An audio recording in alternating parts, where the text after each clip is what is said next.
Ja, einige, die sich gut auskennen, haben das jetzt wahrscheinlich schon erkannt. Wir fahren hier in einem Flachkühler-Coupé von 1970 und das Auto hat mehrere Besonderheiten und die möchte ich euch jetzt gleich mal zeigen. Also erstmal geht das bei dem Auto so los. Oh stimmt, das steht auf Reserve, ja, die Lampe ist an. Also erstmal geht das bei dem Wagen so los, dass das Auto sich immer noch in Familienbesitz befindet. Das heißt, wir haben einen originalen Pappdeckelbrief. Das Auto ist gebaut worden in 1970 und wenn Paul jetzt vielleicht mal einen Schwenk über das Armaturenbrett macht, dann könnt ihr sehen, dass der Wagen sich in einem absolut fantastischen Zustand befindet. Und zwar in einem fantastischen Originalzustand, was so in der Form sehr, sehr selten ist. Ich mache mal das Schiebedach ein bisschen zu, dann bläst das nämlich nicht mehr so. So, das Tolle an dem Auto ist, dass der aus Materialien gebaut wurde, die zum Teil heute auch gar nicht mehr lieferbar sind. Das ist nämlich dieses Zebrano-Holz hier. Das steht auf der Liste geschützter Holzarten. Das heißt, diese Autos, die seinerzeit gebaut wurden, wie hier in den 70er Jahren, also eigentlich zum letzten Mal 1971, besteht aus einem Material, was ihr so überhaupt gar nicht mehr bekommen könnt. Ja, und dann also kommt zu dem ganz besonderen tollen Holz hier bei dem Auto noch dazu, dass er dieses tolle Roseleder hat, in einem wirklich neuwertigen Zustand. Übrigens, der Wagen ist aus erster Hand, kann man sagen, und hat original 117.000 Kilometer gelaufen. Das könnt ihr hier sehen. Das ist der 280 SE, also hat nicht die 8-Zylinder-Maschine, sondern hat den 6-Zylinder mit 160 PS. Und das ist ein Motor, der wirklich absolut klasse fährt. Und was er dann noch hat, ist eine Lenkradautomatik. Jetzt muss ich nur mal... Aha. Jetzt ist er erst im nächsten Gang. Das heißt, er hat 160 PS. Das reicht aber für die Fortbewegung vollkommen. Es sind von den Autos hier nur 900 Stück gebaut worden. Das ist der seltenste von allen 111er Coupés. Und vielleicht mal zur Typologie. Die Autos sind ja als 220 SE begonnen im Jahr 1961. Sind dann gebaut worden als Hochkühler bis 1969 Mitte. Und nach 1969 Mitte gab es einen Flachkühler. Und der ist nur 2,5 Jahren gebaut worden, vor allen Dingen für den amerikanischen Markt, für den US-Markt. Und ist aber heute das absolut gesuchteste Modell. Und es gibt ja, ich war jetzt gerade wieder auf der Salzburger Messe, es gibt ja viele von diesen Autos im Angebot, aber die sind meistens alle nicht mehr im schönen Zustand, weil sie halt nicht original sind. Und wenn man so einen Wagen komplett restauriert, kostet das wirklich sehr, sehr viel Geld. So, und das große Problem bei den Autos, da die aus so hochwertigen originalen Materialien bestanden haben, wenn die nicht gepflegt wurden im Laufe der letzten 50, 60 Jahre, bekommt ihr das heute nicht mehr ersetzt. Das große Problem ist, dass es dieses Leder nicht mehr gibt. Es gibt so dieses Holz nicht mehr und dann wird irgendein Wurzelholz da reingebaut, was eigentlich nicht gut aussieht, was viel zu dick überzogen ist mit irgendwelchen Lacken. Und sowas original, wie bei dem Auto hier, das ist eine absolute Rarität. Das ist nämlich das gesamte originale Material noch von damals in einem fast neuwertigen originalen Zustand. Das haben wir ganz, ganz selten und deswegen ist der Wagen hier außergewöhnlich. Das heißt also, es ist nicht nur ein deutsches Fahrzeug, er hat auch diese wunderschöne Farbe Blau Metallic, die sehr selten ist auf den Autos und hat innen dieses weinrote Leder und das befindet sich in einem Zustand, das ist wirklich einmalig. Ihr müsst wissen, dass viele von den Autos in die USA auch geliefert wurden und ihr wisst ja selber, da ist halt eben dann Kalifornien oder Mexiko oder wo auch immer das hingegangen ist, New Mexico, ist es sehr heiß und wenn es sehr heiß ist, dann gehen solche Hölzer und so ein Leder einfach kaputt. Da ist es einfach sehr, sehr trocken, dann reißt das auf, dann läuft einmal Wasser rein, dann befeuchtet, dann reißt das ganze Furnier kaputt und das könnt ihr nicht mehr reparieren und da sich das hier um geschützte Holzarten handelt, bekommt man dieses Holz hier beispielsweise überhaupt nicht mehr. Das lässt sich zwar gut bearbeiten, wenn es noch in einem gut bearbeitbaren Zustand ist, aber wenn das nicht mehr der Fall ist, könnt ihr so einen Wagen überhaupt nicht mehr richtig restaurieren. Und wir haben bei dem Wagen hier nicht nur einen Pappdeckelbrief und die ganzen originalen Unterlagen, wir zeigen euch das gleich mal. Hier kann man halt sehen, wie er ausgeliefert wurde und das wirklich in einem Zustand, der ist ja heute noch so und das macht dieses Auto so ganz außergewöhnlich.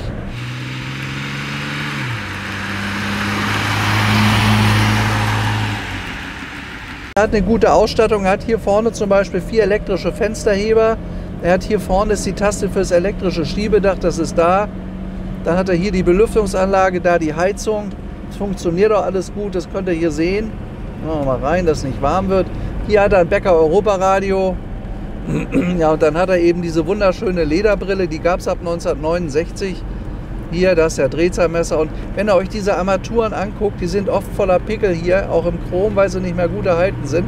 Das ist alles noch tipptopp bei dem Auto. Guck mal hier, die haben hier sogar an der A-Säule vorne noch Chrom reingebaut, könnt ihr das sehen. Und haben dann den gesamten Rahmen der Panoramascheibe mit diesem edlen Holz verkleidet. Und dadurch, dass hier vorne öfter mal Feuchtigkeit steht, gehen die Holzecken kaputt. Aber guckt euch das mal an, das ist alles wie neu. Also das hier ist eine absolute Rarität, denn das Holz so bekommt ihr gar nicht mehr. Und das macht aus dem Auto hier was ganz Besonderes. Das heißt, das originale Holz befindet sich auch wirklich im neuwertigen, originalen Zustand.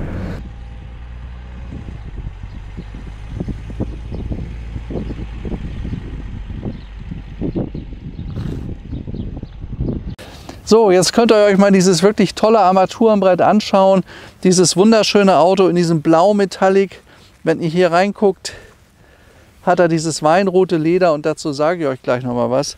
Das ist nämlich ein Leder, was völlig original ist. Kannst du das filmen, dass das gut aussieht? Das sieht gut aus. Das ist absolut originales Roseleder. Schaut euch das mal an hier. Und das Tolle ist, hier hat noch nie jemand drauf gesessen, kann man sagen, weil hier waren Schonbezüge drauf. Die ganzen letzten 50 Jahre. Das heißt, das Roseleder ist hier in einem neuwertigen Zustand. Und da das hier der letzte Serien-Mercedes in Handfertigung war, da hat man damals auch hier das Leder, alles Roseleder, das war Leder. Der Nachfolger 350 SL, die Baureihe 107, hatte hier Plastik. Und wenn ihr euch die Autos heute mal anguckt, die 107, das ist alles wellig hier, das kann man alles neu machen. Das ist original. Sowas kriegt man mit Lederfarbe hier vorne weg. Ganz vorsichtig, das kriegt man auch repariert. Aber sonst ist dieses gesamte Leder in diesem Auto hier wirklich in einem neuwertigen Zustand. Und auch hier vorne, schaut euch bitte mal Spaltmaß an, ist wichtig bei den Autos. So gut wie kein Spachtel drauf. Zum Teil hat der Wagen noch einen ersten Lack und das sitzt hier auf einen Millimeter. Wenn ihr euch einen 111er, das ist ja ein Auto der Baureihe 111, kaufen wollt, dann müsst ihr auf die Ecke gucken. Wenn die Ecke in Ordnung ist hier vorne, genau so aussieht, dann wisst ihr, dass das ein wirklich gutes Auto ist. Ja, das gleiche gilt hier vorne für die Chromleiste, die hier wirklich perfekt sitzt. Könnt ihr hier vorne sehen, läuft bis vorne zu. Er hat Radkappen, was ich total gut finde ich schöner als die Felgen. Die Aluminiumfelgen, die ja gerne mal genommen sind. Und das Interessante bei dem Auto ist halt eben hier, wir haben die gesamte...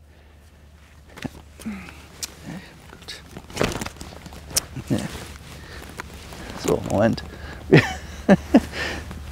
Wir haben alles hier. Wir haben den Pappdeckelbrief.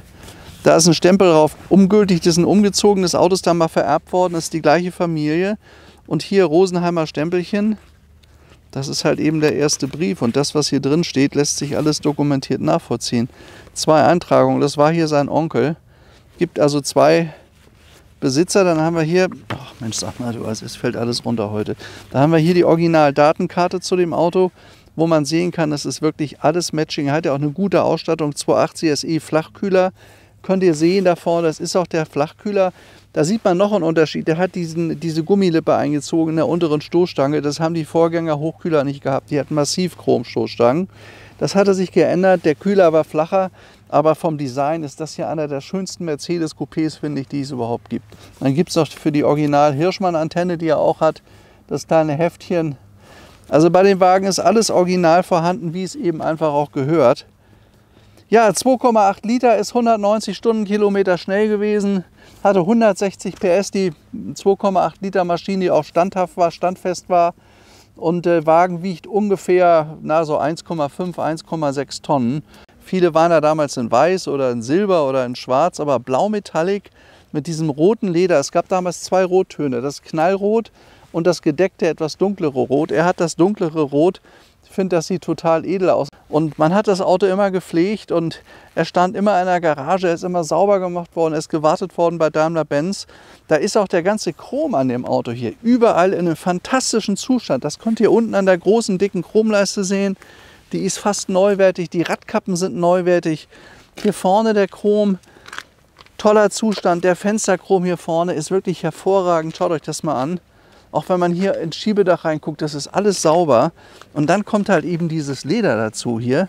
Und das finde ich, also das ist eine Einmaligkeit. So hat das Original Roseleder ausgesehen. Das war ein ganz schweres, gegerbtes Schweineleder in einem hervorragenden Zustand. Schaut mal hier, da ist überhaupt nichts kaputt. Und wenn man sich in den Wagen setzt, riecht man das auch. So, jetzt schaut euch mal an. Wir haben mal für euch eine Fußmatte rausgenommen, dass ihr die auch in der Sonne seht. Die ist noch nicht chemisch gereinigt, aber das ist der originale Stoff. Und all das befindet sich in einem originalen Top-Zustand. Also wirklich hervorragend hier. Schaut euch das mal an, wir haben heute eine ganz harte Sonne. Und das ist das Tolle an dem Wagen. Der ist innen und außen original. Und das gibt es so. Also ein Coupé in dieser Qualität ist eine absolute Seltenheit. Ich mache euch mal das Handschuhfach auf. Guck mal hier. Das ist dieses tolle Holz und das befindet sich in einem neuwertigen, originalen Zustand. Auch wenn man reinguckt, guck mal hier oben. Das sind Holzarten, die sind heute auf dem Artenschutz gesetzt. Die kriegt man gar nicht, bekommt er gar nicht mehr. Wenn das kaputt ist, auch hier oben die Lautsprecherabdeckung, das ist neuwertig. Die ist nicht verzogen. Das Leder hier, dieses tolle, feste, originale Roseleder, gibt es so überhaupt gar nicht. Das gesamte Armaturenbrett, also nicht nur wunderschön geordert seinerzeit, sondern der Zustand. Also mich begeistert sowas immer total. Und guckt mal hier, wie man hier damals gearbeitet hat. Hier Chrom, hier oben Chrom. Das ist leider nicht mehr richtig sauber gemacht worden. Schaut euch das mal an hier. Da das Leder. Also wie edel man seinerzeit das alles gebaut hat. Und wenn ihr euch heute die restaurierten Autos anguckt, selbst für einen Haufen Geld, dann kostet so ein Wagen 200.000. In der Güte bekommt ihr das nicht mehr hin. Also ich habe das nicht mehr gesehen. Original ist hier original bei Mercedes. Oder diese tolle große Panoramascheibe. Ich finde übrigens auch vom Design das toll. Das Armaturenbrett läuft hier so spitz zusammen. Das könnt ihr hier sehen. Also das ist designtechnisch, wie das hier so zusammenläuft, absolut klasse gelöst. Finde ich wunderschön. Und das ist auch das tolle Gefühl, was man hat, wenn man so einen Wagen fährt hier. Ja, toll. Einfach toll. Dann gucken wir mal drunter. Auch da, ich habe das Auto übrigens aus der Werkstatt abgeholt, wo er ewig in Pflege war. Schaut euch das mal an. Das ist alles original. Da ist jetzt auch nichts aufpoliert worden oder so. Kein Rost in den Stehwänden. Wer übrigens gucken möchte, welche Farbe original sein Mercedes Coupé hatte, der muss da reingucken. Das ist immer auf die Stirnwand geklebt hier vorne, damit es nicht so vibriert. Und wenn ihr da reinguckt, da seht ihr die Originalfarbe. Viele sagen, ja, meiner war schwarz. Und dann guckt man hier rein, sieht man, nö, da war Silber. Also was die Farbe, die da drunter zu sehen ist, weil man macht sich nie die Mühe, das hier abzunehmen, der sieht, wie der Wagen wirklich lackiert wurde. Na, wenn man hier reinguckt, das ist wirklich in einem tollen Zustand.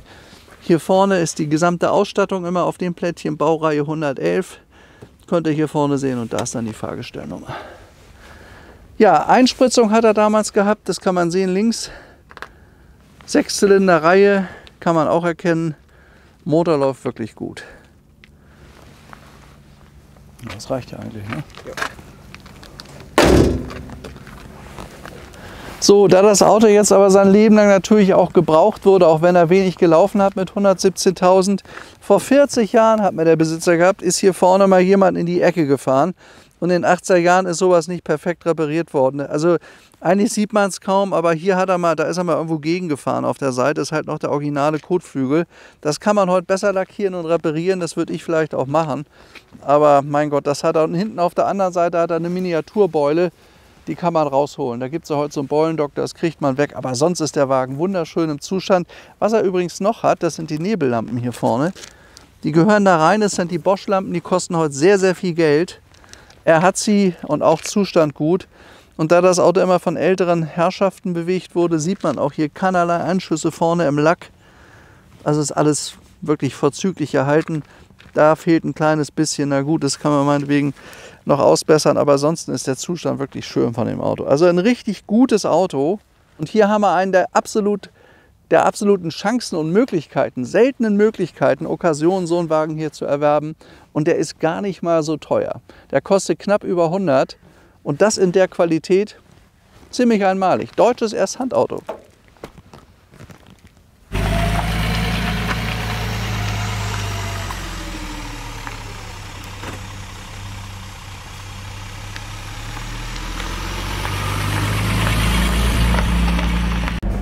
Ja, das Auto hat übrigens eine 4-Gang-Lenkrad-Automatik, so ist er damals bestellt worden.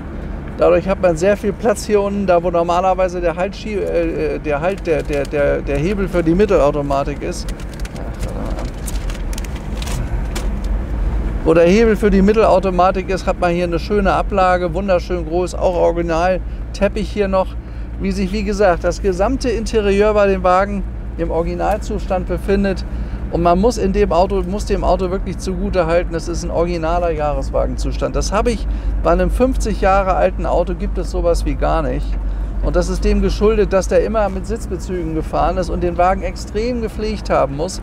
Auch das Armaturenbrett hier vorne, das ist ja wirklich wie neu. Das hat einen Zustand, auch die ganzen Instrumente hier, das ist einfach sensationell.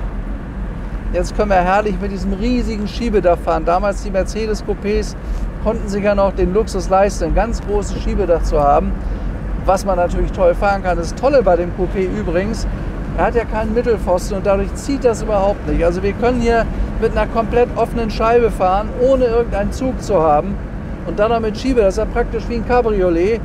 Also bei der 111er Baureihe braucht es eigentlich überhaupt kein Cabriolet. Die gibt es natürlich, die haben auch einen ganz besonderen Wert. Aber wenn man hier ein gutes Auto kaufen kann, dann bedeutet das ja, man zahlt ungefähr ein Drittel eines Cabrios. Und ich kann euch sagen, man hat hier den gleichen Spaß, die gleiche Qualität und die gleiche Freude.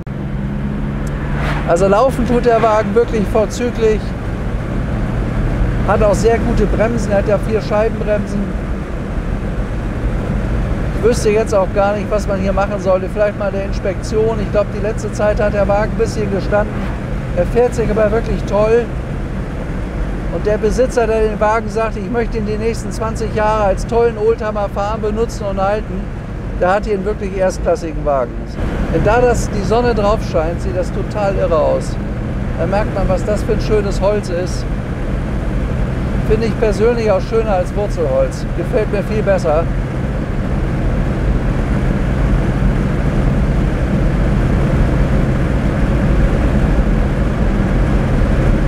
Ein herrlicher Reisewagen. Hinzu kommt ja noch, dass diese Autos einen sehr, sehr großen Kofferraum haben. Da passen herrlich 4 Koffer rein. Das ist ein richtig großes Coupé, auch für 4 ausgewachsene Personen. Es ist Platz in dem Auto, man kann jeden mitnehmen, man kann lange Reise machen.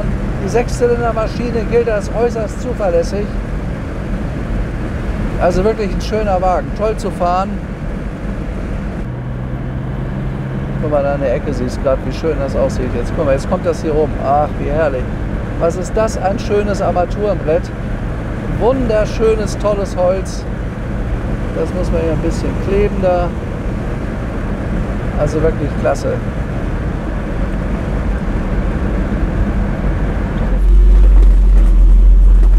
Steht da auch schon? Nein.